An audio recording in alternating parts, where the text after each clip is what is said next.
अवस्थेमध्ये सिंह हा कधीच गाफील राहत नाही. कितीही सशक्त तो असला तरीही तो नेहमी सतर्क राहतो, सजग राहतो.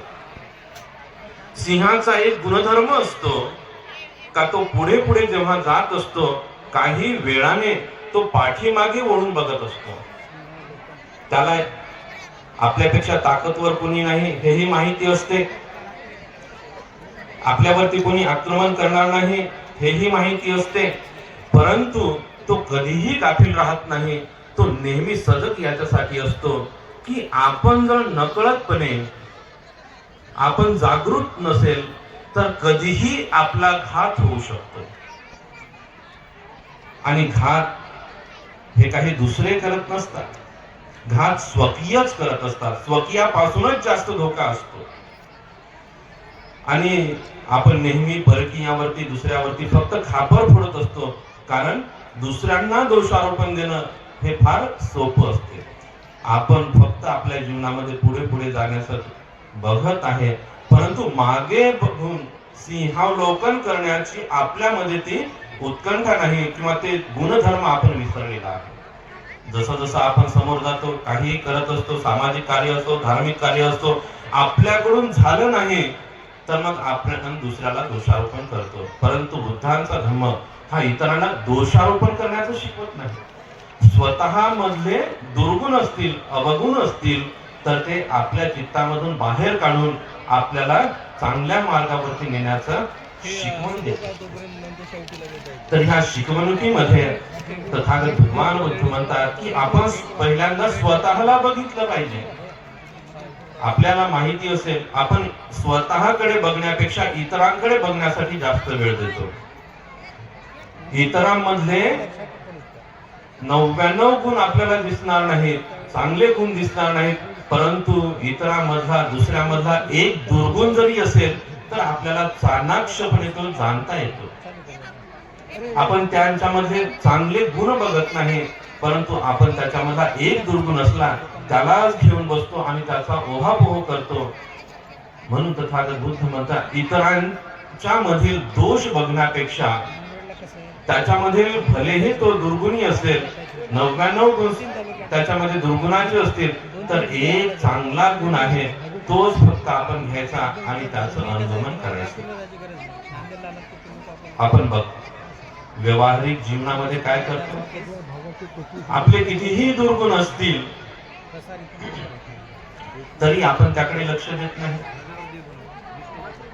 आपण सद्गुण किती आपल्या अंगी स्वीकारतो हे बघत नाही, मात्र आपण दुसऱ्यांचं जास्तीत जास्त कशा पद्धतीने प्रकाशित करता येईल, कसं सांगता येईल याचा प्रयत्न करत असतो.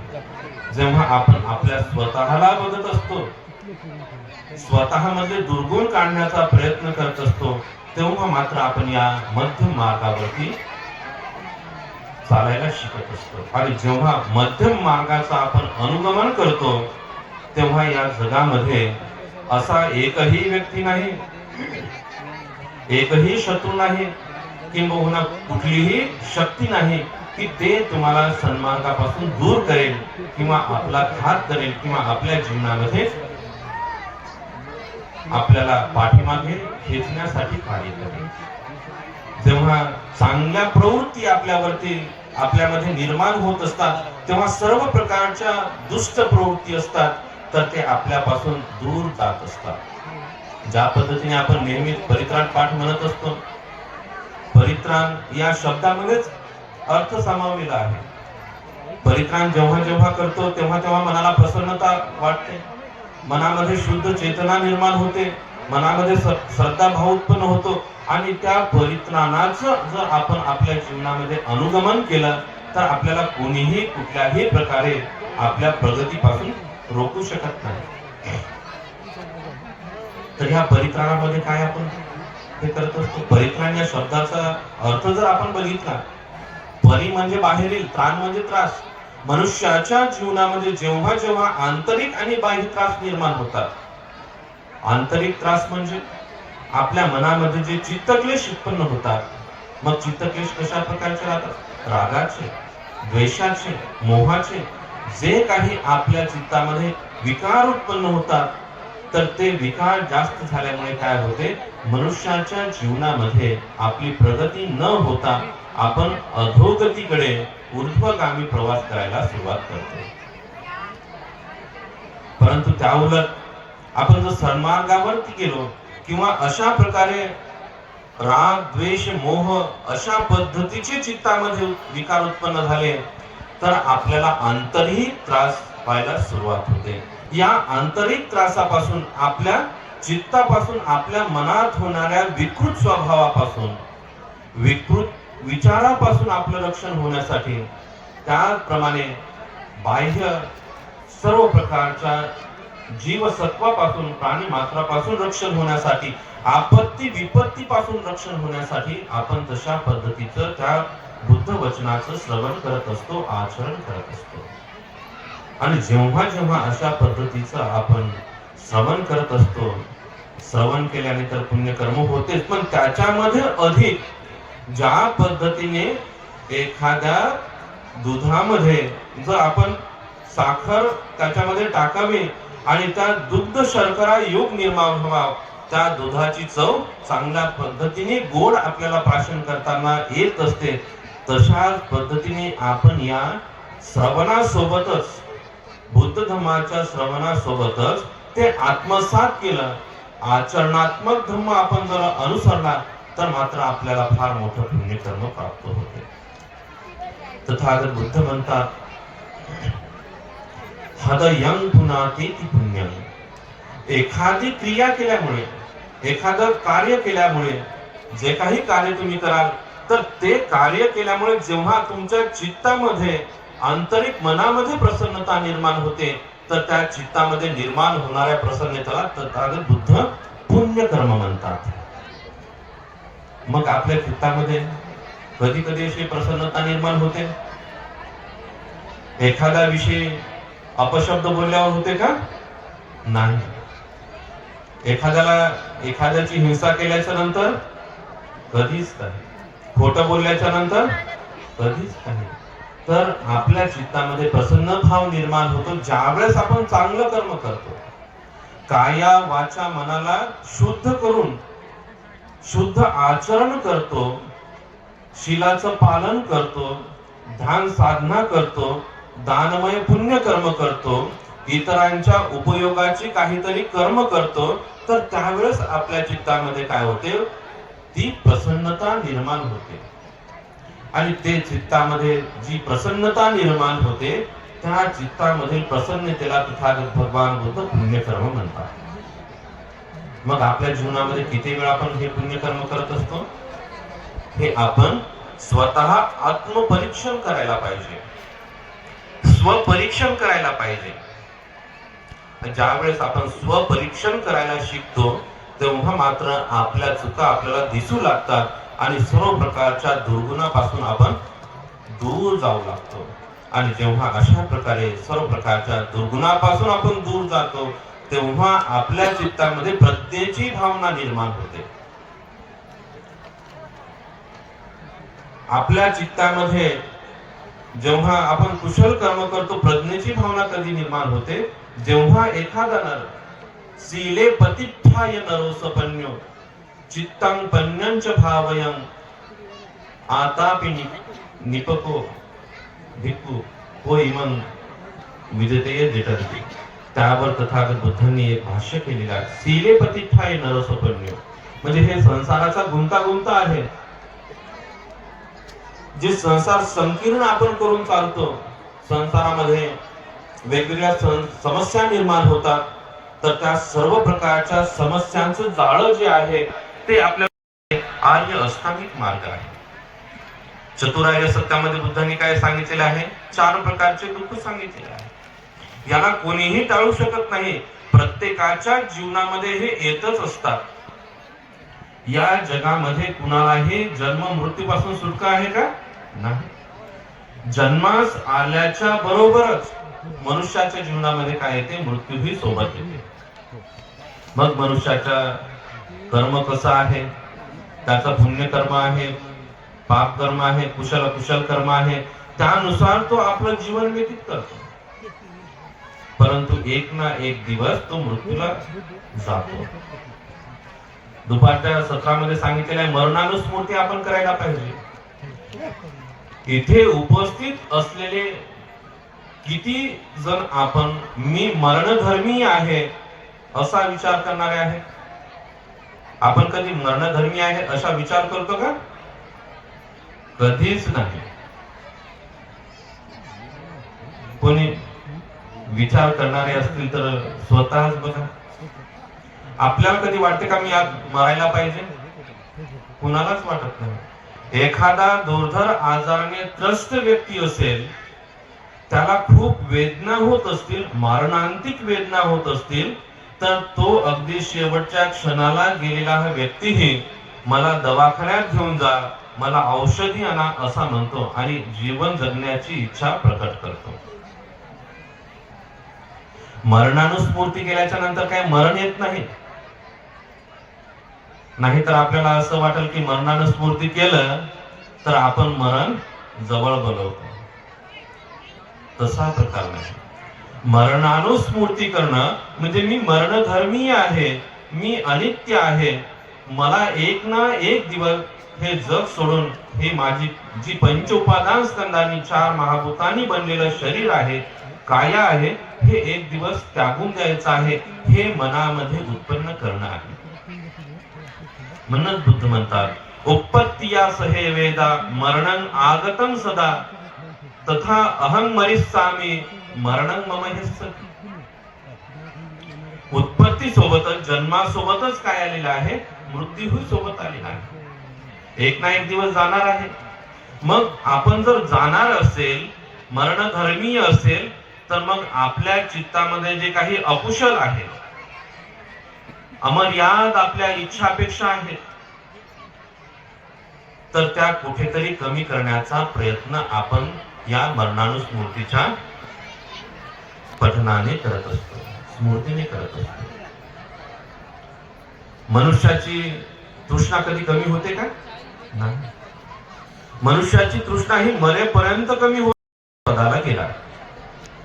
मनुष्याची तृष्णा अगदी छोट्या छोट्या गोष्टीपासून ते अगदी मोठ्या मोठ्या गोष्टीपर्यंत निर्माण होत राहते. ती कधीच कमी होत नाही. एखाद्या वेळेस आपल्याकडे धन असेल ते कमी होईल, संपत्ती कमी होईल, जे काही आपल्याकडे भौतिक वस्तूचा संचय असेल तो दिवसेंदिवस कमी होईल, आपण त्याच्यामध्ये वाढ केली नाही तर. परंतु माणसाच्या इच्छा अपेक्षा हे कधीच मरत नाहीत. एक झाली की दुसरी लगेचच उत्पन्न होते.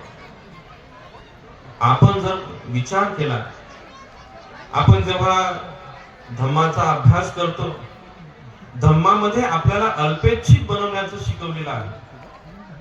आपल्या गरजा सीमित ठेवण्याचं सांगितलेलं आहे.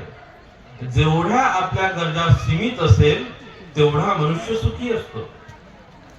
जेवढ्या अमर्याद इच्छापेक्षा असतात तेवढा तो मनुष्य आपल्या जीवनामध्ये दुःखाला जातो, त्याच्या जीवनामध्ये दुःख निर्माण होते.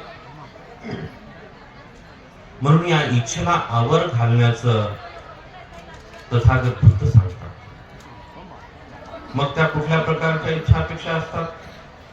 नाना प्रकारच्या असतात. मग काम तृष्णा असते, भव तृष्णा असते, विभव तृष्णा आहे. या तिन्ही तृष्णेमध्ये मनुष्य एवढा गुरफटून गुंतून पडलेला असतो की या तृष्णेमध्ये पडल्यामुळे त्याला कुठलंही चांगलं दिसत नाही.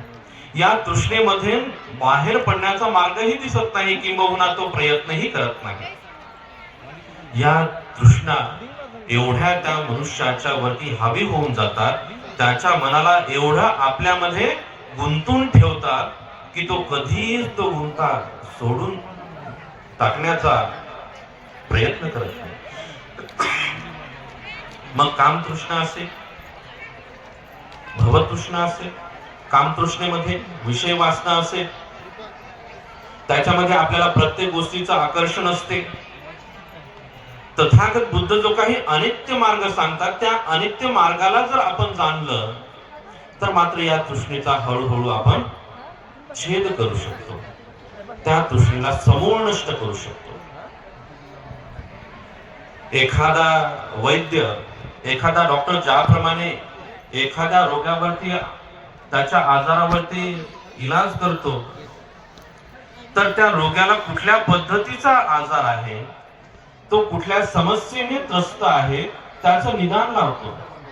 त्या निदान करून त्याच्यावरती योग्य ते औषधोपचार करतो आणि त्याच्या शरीरामधून तो संपूर्ण समूळ तो आजार कशा पद्धतीने निघून जाईल तो प्रयत्न करतो, त्याच्यासाठी खटाटोप करतो.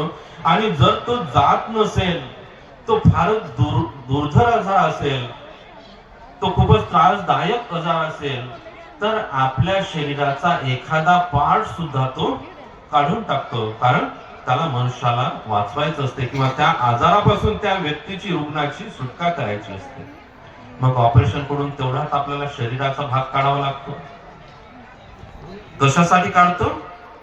का तो जर आजार, त्याची लक्षणं, त्याचे जंतू आपल्या शरीरामध्ये असतील तर ते अजून वाढतील. आपल्याला माहिती असेल, आजकाल बरेच आजार होतात. कॅन्सरचा आजार आजकाल सर्वसामान्य झालेला आहे.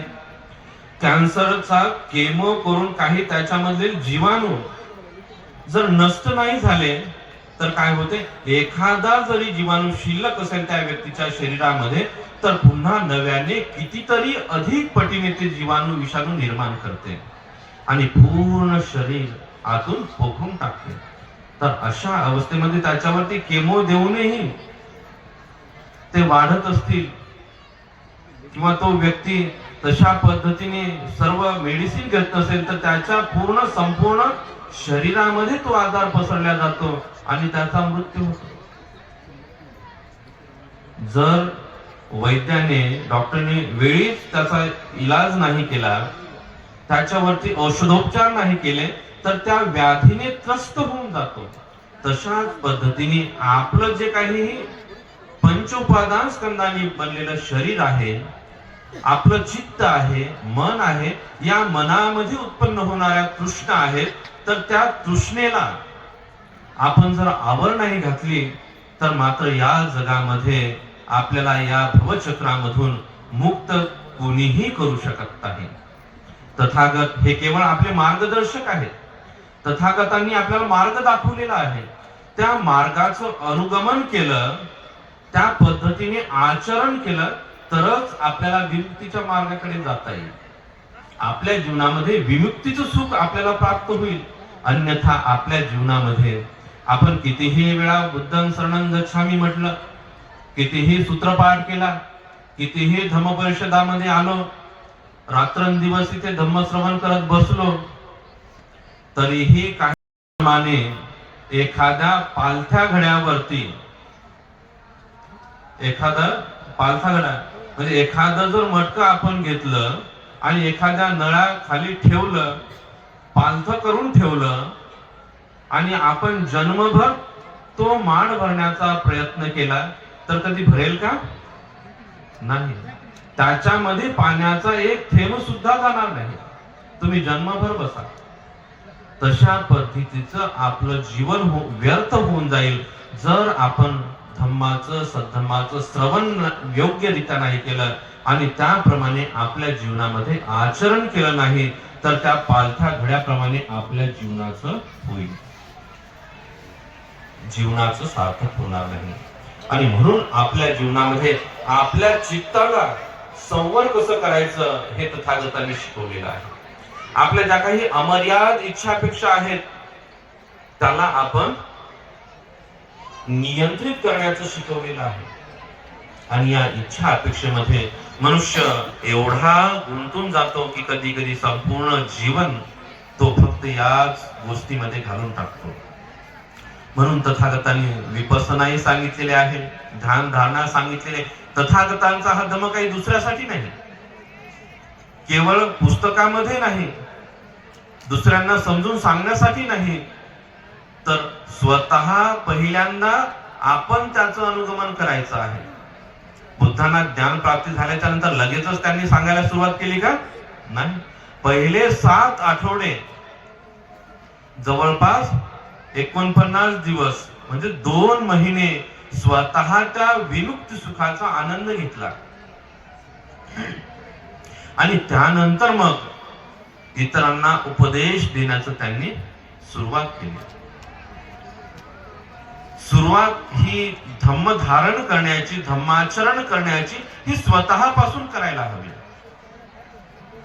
स्वतः जर धम्मधर असेल तरच आपल्यामध्ये नैतिक बळ असते की आपण इतरांना सांगू शकतो. जर स्वतः धम्म धारण करत असेल, धम्माप्रमाणे आचरण करत असेल तर आपल्यामध्ये ते नैतिक बळही उत्पन्न होते आणि आपल्या त्या धर्माचरणाला बघून इतरही लोक आपल्याकडे बघून प्रेरित होतात आणि त्यांच्या जीवनामध्ये धम्म मार्गाकडे येण्याचा प्रयत्न करतात.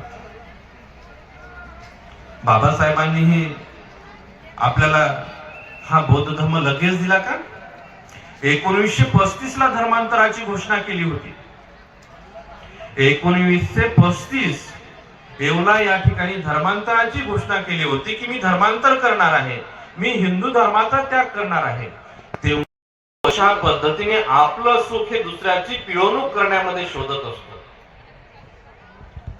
आजकाल आपण जगामध्ये बघतो खूप पैशावाले लोक आहेत, सधन लोक आहेत, सधन राष्ट्र आहेत. अमेरिका, इंग्लंड सारखे जे युरोपीय राष्ट्र आहेत, अमेरिकन देश आहेत, सर्व प्रकारच्या भौतिक सुविधांनी सबक आहेत, परंतु असंतुष्ट आहेत.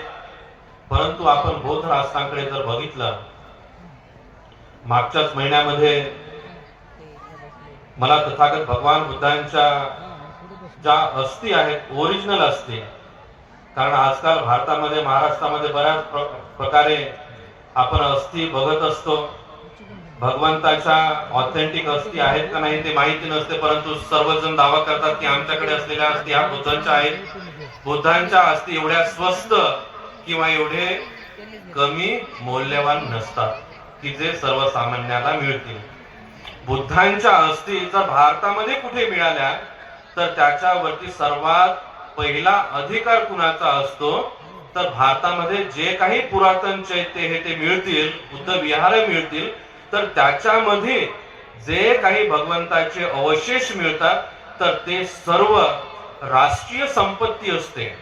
आणि ते राष्ट्रीय संपत्ती असल्यामुळे भारत सरकार भारतीय पुरातत्व खात्यातर्फे आर्किओलॉजी सर्वे ऑफ इंडिया याच्या माध्यमातून स्वतःच्या कस्टडीमध्ये ठेवते.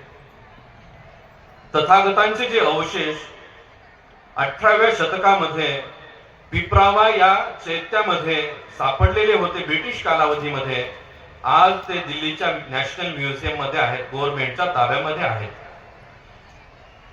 त्या अस्थी थायलंडला भारत सरकारतर्फे, भारत सरकारच्या वायुदलाच्या स्पेशल विमानाने घेऊन जाण्याचं पुण्यकर्म मला 2 वेळा मिळालं. पहिल्यांदा मी 2024 मध्ये तथागतांच्या त्या अस्थी, ज्यावेळेस डेलिगेशन आमचं जात होतं थायलंडमध्ये, थाई राजाच्या वाढदिवसाच्या निमित्ताने त्या ठिकाणी गेल्या वर्षी मार्च मध्ये गेलो होतो 2024 मध्ये. आणि याही वर्षी भूटानच्या राजाच्या वाढदिवसाच्या निमित्ताने भारत सरकार आणि भूतान सरकार यांच्यामध्ये द्विपार्श्वीय संबंध दृढ व्हावे, भारताची आणि भूटानची मैत्री दृढ व्हावी, या बुद्ध धम्माचा हा धागा त्याच्यामध्ये असावा, या उद्देशाने भारत सरकारकडे दिल्लीच्या नॅशनल म्युझियम मध्ये ज्या तथागतांच्या पवित्र अस्थी आहेत त्या अस्थी घेऊन जाण्याचं पुण्यकर्म मला त्या ठिकाणी प्राप्त झालं होतं. गेल्या महिन्यामध्ये 8 नोव्हेंबरला त्या ठिकाणी घेऊन गेलो होतो. वायुदलाचं स्पेशल विमान होतं.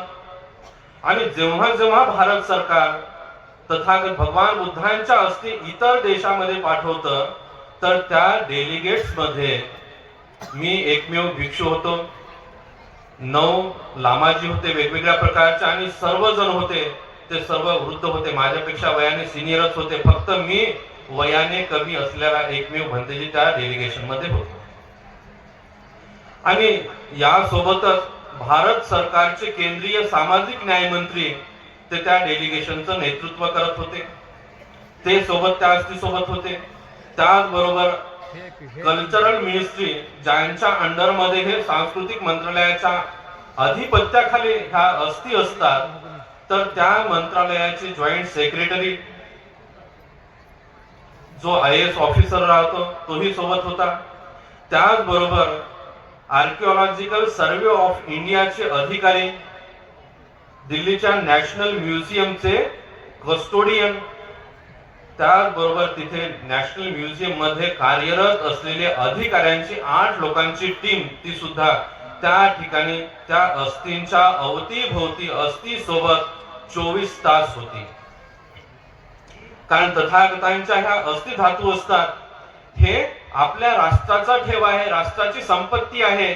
त्याच्यामध्ये कुठल्याही प्रकारची चोरी होऊ नये, कोणी त्या अस्थीला इजा पोहोचवू नये, कोणी त्या अस्थीला छोडू नये, यासाठी सर्व प्रकारचं हे डेलिगेट त्या ठिकाणी रात्रंदिवस राबत असते त्या ठिकाणी. आणि त्या ठिकाणी ज्यावेळेस त्या अस्थी त्या ठिकाणी प्रस्थापित केल्या जातात, तर त्या ठिकाणी CCTVचे ऍक्सेस सुद्धा राहतात. एक ऍक्सेस इथे भारत सरकारला PMO मध्ये असते, दुसरा नॅशनल म्युझियम मध्ये असते, तिसरा भारत सरकारची जी एम्बसी असते त्याच्यामध्ये असते. एवढ्या मोठ्या हाय सिक्युरिटी मध्ये त्या अस्थी असतात. आणि त्या देशामध्ये गेल्याच्या नंतर त्या राष्ट्राचा राष्ट्रप्रमुख, त्या ठिकाणचे पंतप्रधान स्वतः त्या ठिकाणी अस्थीचं दर्शन घेण्यासाठी, अस्थी त्या ठिकाणी स्वीकारण्यासाठी, स्वागत करण्यासाठी स्वतः आलेले होते.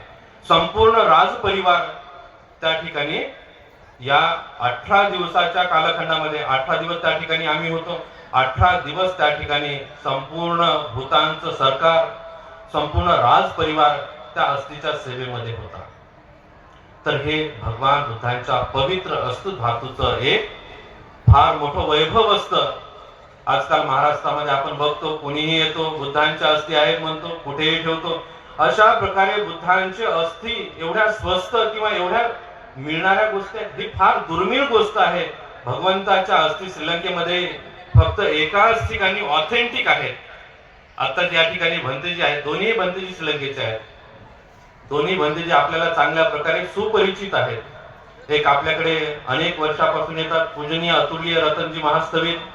दुसरेही भंतेजी आपल्याकडे गेल्या काही वर्षापासून येतात. भगवंताचा दंत धातू श्रीलंकेमध्ये एकच असते, जी ओरिजिनल आहे, ऑथेंटिक आहे, ज्याचा इतिहास आहे, पूर्व इतिहास आहे, अशा प्रकारची श्रीलंकेमध्ये आहे. आणि बऱ्याच प्रकारचे लोक म्हणत असतात की आमच्याकडे आहे, श्रीलंकेमधून आणली, इथून आणली, तिथून आणली, परंतु कुठल्याही प्रकारचा ऐतिहासिक पुरावा त्यांच्याकडे नाही. तथागत भगवान बुद्धांनी आपल्याला बुद्धिवादी बनवलेला आहे. तथागत भगवान बुद्धांनी तथागतांच्या कालावधीमध्ये कालाम सूत्राचा उपदेश केलेला आहे. तथागतांच्या कालावधीमध्ये कालाम नगरी होती. तथागत सध्याचं छत्रपती संभाजीनगर या शहरामध्ये इंटरनॅशनल बुद्धिस्ट फेस्टिवल या कार्यक्रमाचं आयोजन करत असतो. त्या कार्यक्रमामध्ये वेगवेगळ्या देशातील डिप्लोमॅटिक्स असतील, ऑफिशियल्स असतील, विद्वान लोक असतील, त्यांना निमंत्रित करत असतो. आपल्या 2016च्या पहिल्याच कार्यक्रमामध्ये श्रीलंकेचे मंत्री आलेले होते, त्या ठिकाणचे राजदूत आलेले होते. दुसऱ्या वर्षी श्रीलंकेचे पंतप्रधान, त्यांनाही सुद्धा आपण निमंत्रण केलेलं होतं. नंतरच्या मधल्या कालावधीत महाराष्ट्राचे मुख्यमंत्री सुद्धा येऊन गेलेले होते. ज्यावेळी 2019ला आपल्या राज्याचे, महाराष्ट्राचे सामाजिक न्याय मंत्री राजकुमार बडोले साहेब हे होते, त्या कालावधीमध्ये त्यांनी सांगितलं होतं की भंतेजी, आपण काहीतरी चांगलं कन्स्ट्रक्टिव्ह काम केलं पाहिजे आणि त्याच्यासाठी आपण एखादं चांगलं इन्स्टिट्यूट उभारलं पाहिजे. तर ते इन्स्टिट्यूट जर आपण उभारलं तर त्याच्यामधून आपल्याला फार मोठं धम्माचं कार्य करता येईल. त्या ठिकाणी आपल्याला पुढची जी काही पिढी असेल ती घडवता येईल. त्यासाठी तुम्ही काहीतरी कन्स्ट्रक्टिव्ह काम करा असं त्यांनी सांगितलं होतं, एक सूचना केलेली होती. माझ्याही मनामध्ये वेगवेगळ्या प्रकारचे प्रकल्प होते आणि त्या कालावधीमध्ये मग मीही विचार केला की आपण काहीतरी समाजासाठी, धर्मासाठी केलं पाहिजे. त्यामुळे संभाजीनगर या ठिकाणी काही जागा विकत घेतलेली आहे आणि 2019 मध्ये राजकुमार बडोले साहेबांच्या कालावधीमध्ये त्यांनी स्वतः अवघ्या 3 महिन्याच्या कालखंडामध्ये आपला त्या संस्थेला प्रकल्प उभारण्यासाठी 5 कोटी रुपये दिलेले होते. मधल्या कालावधीमध्ये मग कोरोना आला. माझ्या डोक्यामध्ये एक भूत घुसलं होतं की आपण काहीतरी एक राजपत्रित अधिकारी बनायला पाहिजे. मग ते डोक्यामध्ये हवा घुसल्याच्या नंतर जसं एखाद्या आपण सर्व गावाकडल्या एखादं गोहरं असतं, नवीनच असते, त्याच्या नाकात हवा घुसली का तो जिकडं दिशा दिसेल तिकडे पळत असतो. तशी माझी काही अवस्था झाली होती की आपल्याला आता IAS बनायचं असं वाटलं. 2 वर्ष दिल्लीला गेलो, UPSCचा अभ्यास केला, प्री एक्झाम पास झालो, मेन्स एक्झामला बसलो. मेन्स एक्झाम मध्ये अवघ्या 5-6 मार्क्सनी मी त्या ठिकाणी बाहेर पडलो इंटरव्ह्यू मधून. नंतर मग कोरोनाच्या कालावधीमध्ये परत विचार आला की आपण काहीतरी दुसरं काम केलं पाहिजे. परत औरंगाबादला आलो. औरंगाबादला येऊन आता चांगलं मोठं इन्स्टिट्यूट तयार करावं असा विचार केला. 1 वर्ष त्या विचारामध्ये घातला. त्याच्यानंतर मग 2022 मध्ये सर्व NOC हे ते प्रकल्पासाठी घेतल्याच्या नंतर मोठं मेडिटेशन सेंटर आणि एक अत्याधुनिक सध्याच्या परिस्थितीमध्ये भारतीय बौद्धांना शिक्षणासाठी उपयुक्त असं सेंटर निर्माण करावं हा विचार आला. ते करण्यासाठी मग बरेच 1-2 वर्ष NOC मध्ये गेले. आता डॉक्टर साहेबांना माहिती आहे, गायकवाड साहेबांना एखादं काम जर करायचं असेल, सामाजिक काम करायचं असेल, धार्मिक काम करायचं असेल तर त्याला भरपूर वेळ लागतो. 2 वर्ष आमचे NOC मध्ये गेले. कारण जी जागा घेतली मला वाटलं जागा घेतली, पैसे दिले, रजिस्ट्री झाली, 7-12 नाव आलं की आपल्याला कन्स्ट्रक्शन चालू करता येतं. जागा अशी घेतली, एकदम सुंदर आहे, निसर्गरम्य आहे, डोंगर आहे, समोर फार मोठा तलाव आहे, तलावामध्ये 12ही महिने पाणी असतं. आता एकदम सुंदर असं वास्तू आपण उभी करावी, सेंटर निर्माण करावं वाटलं. ज्यावेळेस बांधायची सुरुवात करायची त्यावेळेस कळालं की याच्या परमिशन पण लागतात. आणि त्यावेळेस कळालं की जागेवरती फॉरेस्टचं रिझर्वेशन आहे. आणि वन विभागाचं जर रिझर्वेशन एखाद्या जागेवरती असेल, एखाद्या जागेवरती आर्किओलॉजीचं रिझर्वेशन असेल तर त्या जागेवरती परमिशनच मिळत नाही बांधकाम करण्यासाठी. आपण तर विकत घेतलेली आहे, मला आपलं काही अतिक्रमण नाही. सुरुवातीपासूनच आपण अतिक्रमणाच्या पाठीमागे लागत नाही. जे काही असेल ते हक्काचं आपलं असायला पाहिजे. लोकांनी उठ म्हणलं नाही ना, बस म्हणलं नाही पाहिजे. कारण आपण एखादी वास्तू केली, नंतर सरकारने त्यांचा माइंड चेंज झाला, लावलं बुलडोजर, काय करणार आपण? फक्त रडू शकतो. आपली शक्तीही त्या ठिकाणी व्यर्थ होते, आपले प्रयत्न सर्व व्यर्थ पाण्यात जातात आणि लोकांचा जो पैसा असतो दान मिळालेला तोही त्या ठिकाणी पाण्यामध्ये व्यर्थ जातो, आपली मेहनत जाते. मग त्या ठिकाणी विचार केला, आपण तर विकत घेतलेली जागा आहे. मुख्यमंत्र्यांना भेटलो आणि त्यावेळेस महाविकास आघाडीचं सरकार होतं, संबंध पण शरद पवारांसोबत चांगले होते. तसं याही सरकारमध्ये संबंध चांगलेच आहेत. मला गव्हर्नमेंट कुठलं असलं तरी माझे संबंध सर्वांसोबत चांगले आहेत. कारण कुठे ना कुठेतरी मोठं कार्य करायचं असेल, इंटरनॅशनल लेवलवरती काम करायचं असेल तर केंद्र सरकार सोबत चांगले संबंध असेल तरच NOC मिळतात. मधल्या कालावधीमध्ये मुख्यमंत्र्यांना आणल्यामुळे माझ्यावरती मध्ये शिक्कामोर्तब पण केलं होतं की भंतेजी BJPचे आहेत, RSSचे आहेत. अरे बाबा, एखाद्या देशाच्या राष्ट्रपतीला आणायचं असेल, पंतप्रधानाला आणायचं असेल, ते तुमच्या प्रायव्हेट निमंत्रणावरून येत नाही. मी ज्यावेळेस पहिल्यांदा 2016 मध्ये राष्ट्रपतींना आणायचं सांगितलं तर त्यावेळेस ज्यावेळेस राष्ट्रपतीने निमंत्रण स्वीकारलं, परंतु ज्यावेळेस इथे एक्सटर्नल अफेअर मिनिस्ट्रीमध्ये गेलो, विदेश मंत्रालयामध्ये NOC दिली नाही. पहिल्या वर्षी त्यांनी कन्फर्म केलेला कार्यक्रम वेळेवर रद्द केला. कारण एखाद्या देशाचे राष्ट्रपती पंतप्रधान आपल्याकडे भारतामध्ये एखाद्या खासगी कार्यक्रमाला येणं हे फार मोठी गोष्ट आहे. सरकारी कार्यक्रमाला येतात आणि ते जर इकडे येत असतील तर त्यांच्या सिक्युरिटीचा फार मोठा कन्सर्न असतो, फार मोठी प्रोसेस असते. म्हणजे एखाद्या देशाच्या राष्ट्रपती इकडे येत असताना सोबत काय आणतो, कोणत्या प्रकारचे अॅनिमेशन म्हणजे बंदुका गोळ्या किती आणतो याचा लोखा जोखा ते येण्या अगोदर आपल्याला गव्हर्नमेंटला कळवावं लागतं.